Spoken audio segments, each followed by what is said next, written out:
Tom Swift Among the Diamond Makers by Victor Appleton. Chapter 18. Bill Renshaw Will Help.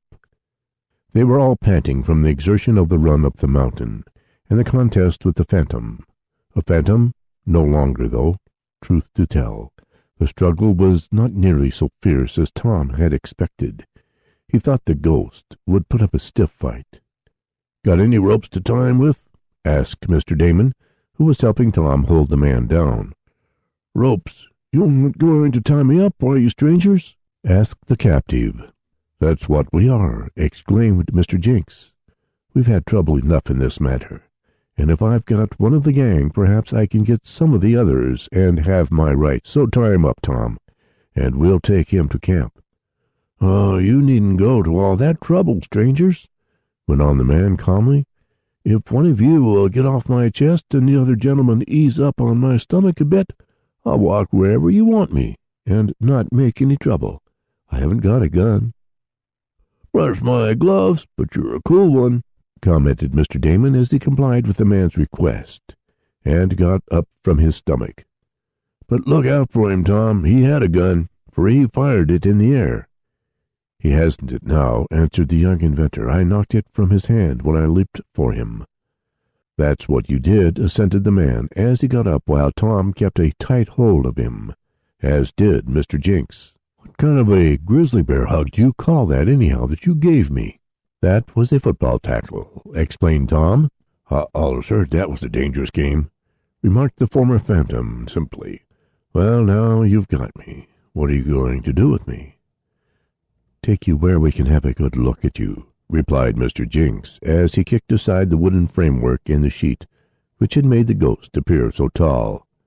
"So this is how you worked it, eh?"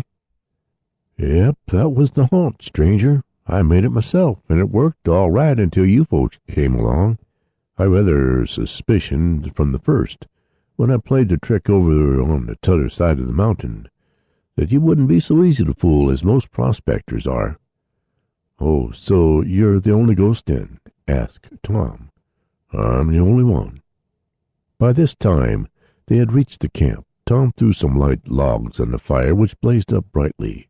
As the flame illuminated the face of their captive, Mr. Jinks looked at him and cried out, "Why, it's Bill Renshaw!"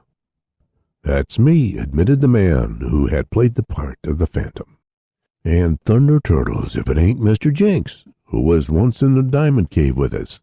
Whatever happened to you? I never heard. The others said you got tired and went away."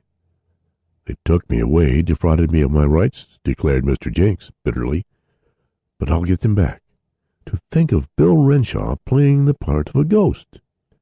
"They made me do it," went on the man somewhat dejectedly.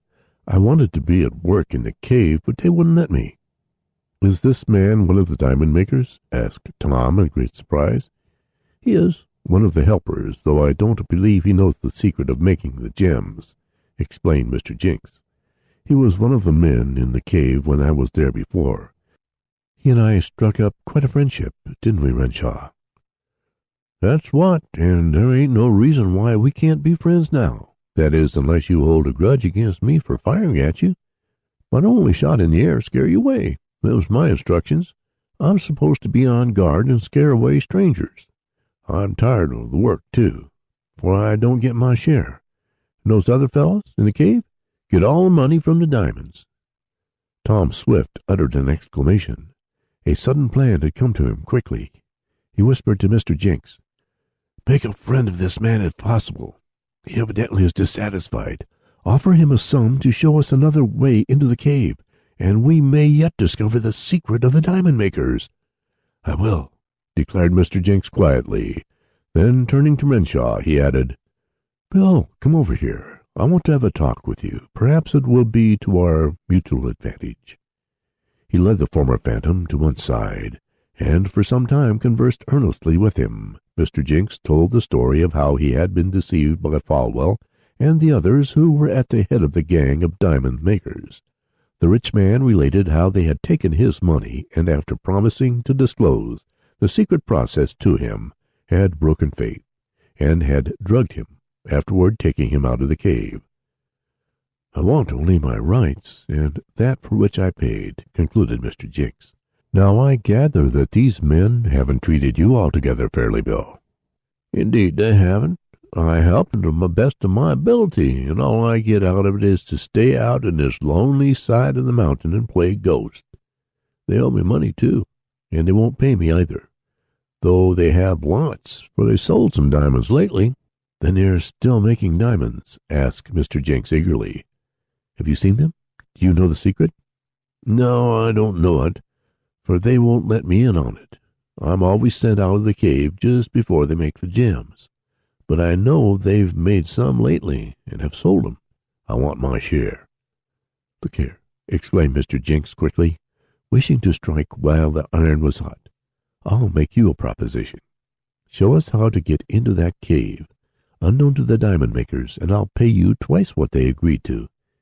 Is it a bargain?" Bill Renshaw considered a moment. Then he thrust out his hand, clasped that of Mr. Jenks, and exclaimed, "It is. I'll take you into the cave by an entrance that's seldom used.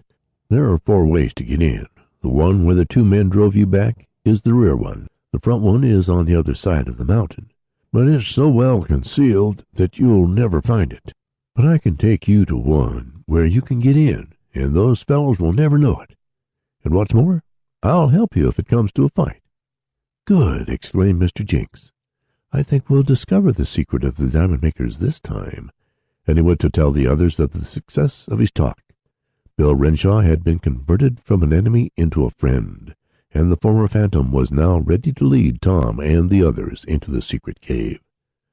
"We'll start in the morning," decided Mr. Jenks, who, after many disappointments, at last saw success ahead of him.